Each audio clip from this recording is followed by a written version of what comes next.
दोस्तों, अब 10 से आपने डिप्लोमा में एडमिशन लिया है और डिप्लोमा में एडमिशन लिया है तो आपकी प्लानिंग किस वाइज होनी चाहिए। क्योंकि गाइस देखो, एक चीज मैं क्लियर कट बोलना चाहूंगा कि 10th के बाद अगर आप 11th में एडमिशन लेते तो थोड़ा आपके पास मौका रहता, टाइम रहता कि अगर कुछ गलतियां होती तो आप उसको सुधार करने का मौका मिलता। बट अगर आपने 10th के बाद डिप्लोमा में एडमिशन लिया है तो भाई आपका ना पहले दिन से ही आपको एक अच्छी तरीके से प्रॉपर प्लानिंग वाइज स्टार्ट हो जाना चाहिए।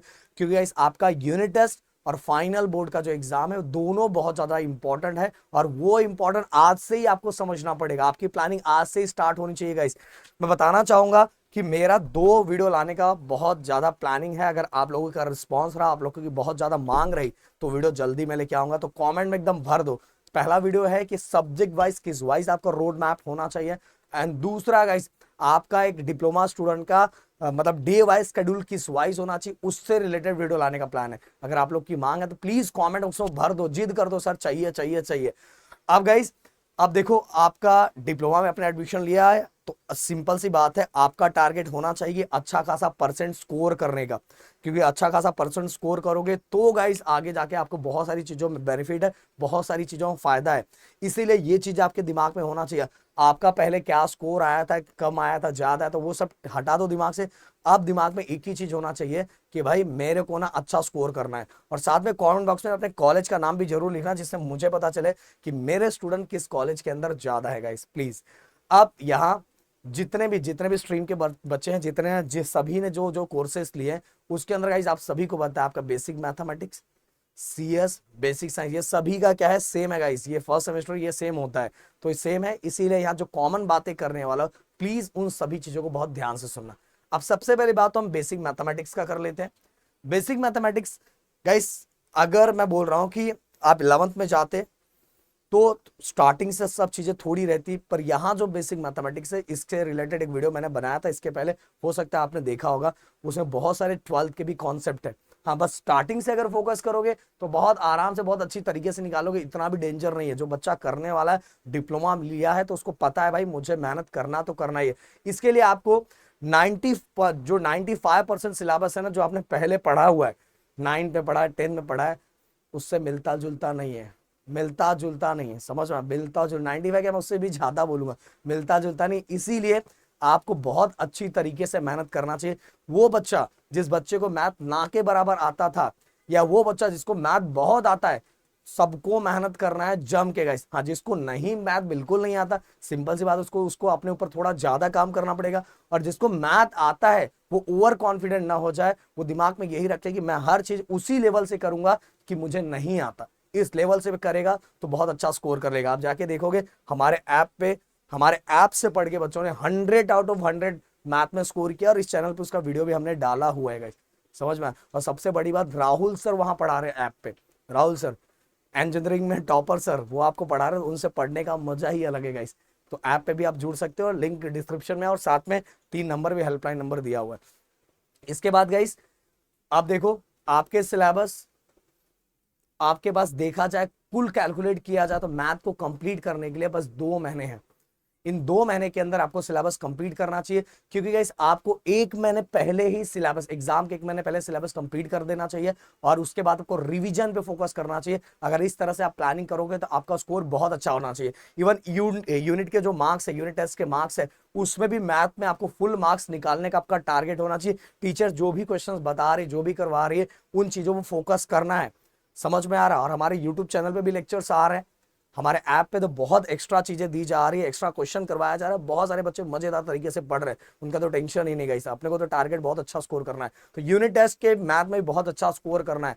और साथ में देखो गाइस, यहाँ कोई पब्लिकेशन, यहाँ क्या होता है, यहाँ कोई जैसे अब 10th में थे तो एक गवर्नमेंट की बुक थी, बट यहाँ पब्लिकेशन यूज किया जाता है, और पब्लिकेशन यूज किया जाता है, इसीलिए हमें बहुत फोकस रहना पड़ता है कि हम कौन सा क्वेश्चन सॉल्व करें जो एग्जाम में आ सकता है, कौन सा क्वेश्चन सॉल्व करें, किससे रिलेटेड सॉल्व करें कि हमारे एग्जाम में दिख सकता है। तो ये सभी चीजों को एनालाइज करना पड़ता है गाइस, ये सभी चीजों को एनालाइज करके आपको प्रैक्टिस करना पड़ता है। तो ये भी आपको फोकस करना है कि गाइस यहाँ कोई एक फिक्स बुक नहीं है, यहाँ पब्लिकेशन यूज किया जाता है, और पब्लिकेशन यूज किया जाता है, इसीलिए इन चीजों को एनालाइज करना बहुत जरूरी है कि हमारे बोर्ड से रिलेटेड कौन सा क्वेश्चन बहुत ज्यादा इंपॉर्टेंट है।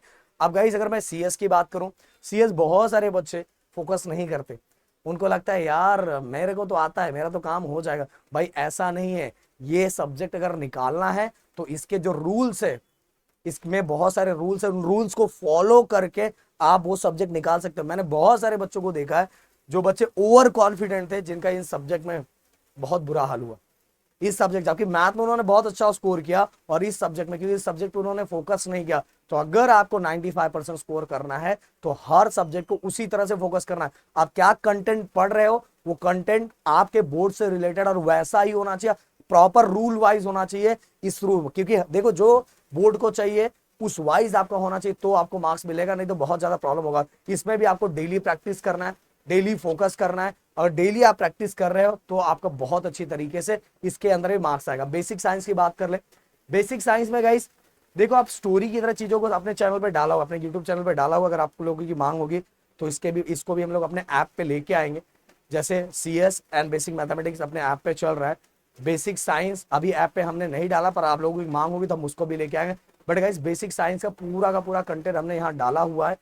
आप उसको देख के बहुत अच्छी तरीके से पढ़ सकते हो, समझ सकते हो। इसके अंदर फिजिक्स और केमिस्ट्री में बताना चाहूंगा, बहुत सारे कॉन्सेप्ट 11th-12th के हैं, बहुत सारे कॉन्सेप्ट 11th-12th के हैं, जिसको आप बहुत अच्छी तरीके से पढ़ना है। हाँ, ये जो एग्जाम है MCQ बेस है, इसलिए इसको भी बहुत सारे बच्चे सीरियस नहीं लेते।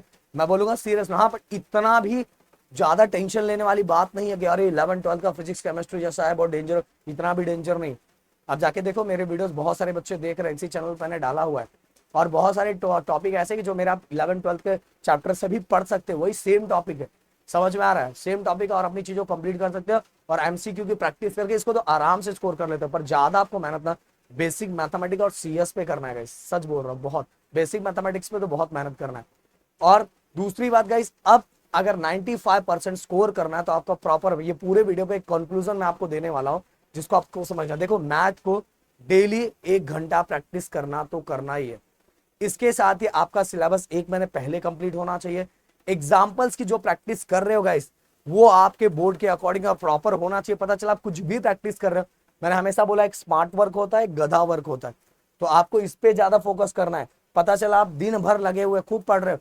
बता रहा हूं, मैं जब इंजीनियरिंग में था तो मुझे याद आता है आज भी कि पहले दिन ऐसे ऐसे बहुत सारे लड़के रहते थे, बहुत सारा बुक लाइब्रेरी से लाते थे, और लास्ट में 4-4 सब्जेक्ट में KT उनको ही पढ़ा रहता था, बैकलॉग उनका ही रहता था। पता, क्योंकि वो घर पे जाके कुछ पढ़ते नहीं थे। हमारा हमेशा रेशियो यही रहता था कि डेली अगर आप थोड़ा थोड़ा पढ़ोगे ना, तो आपको लास्ट में जो भागना दौड़ना भागना नहीं पड़ेगा। डेली पढ़ो, थोड़ा थोड़ा पढ़ो, जिससे आपका सिलेबस भी कंप्लीट होगा, और सिलेबस पहले से कंप्लीट हो जाएगा, और रिवीजन भी होगा। तो एग्जाम्पल आपको प्रैक्टिस करना है, पर अपने वाइज यूनिट टेस्ट जो हो रहा है बहुत सीरियस होके उसमें फुल मार्क्स स्कोर करना है, और गाइस आराम से आता है। इवन जो आपके टीचर्स है उनसे रिलेशन बिल्ड करना बहुत जरूरी है गाइस। हम 10th तक भले अपने टक्कर लेके रखते थे, बट यहाँ ऐसा मत करना, क्योंकि बहुत सारे मार्क्स टीचर्स के हाथ में है, ये दिमाग में रखना है। अटेंडेंस ये कोई नहीं बताएगा, बहुत लोग बोलेंगे यार बंक मार तेरा कुछ नहीं जाएगा, ये वो। मैं बता देना चाहता हूँ 80% अटेंडेंस आपका रहना तो रहना ही चाहिए। इससे आपको बहुत ज्यादा बेनिफिट्स होगा। भले आपके क्लासरूम में अभी हो सकता है स्टार्टिंग में सब बैठे, पर कुछ दिनों के बाद लोगों को हवा लग जाएगा और बहुत कम लोग दिखाई देंगे। बट ये गलती आप नहीं करना, और ये सभी आपको समझ में आएगा फर्स्ट ईयर सेकेंड ईयर तक ये चीजें क्लियर होगी कि हाँ सर ये बातें बोल रहे थे और ये चीजों को मैंने फॉलो किया, आज देखो मेरा स्कोर ये है। मेरे ख्याल से मेरी बातें सभी कुछ आपको समझ में आई होगी। मिलते हैं नेक्स्ट वीडियो में। Thank you so much guys. जय हिंद एंड जय महाराष्ट्र दोस्तों।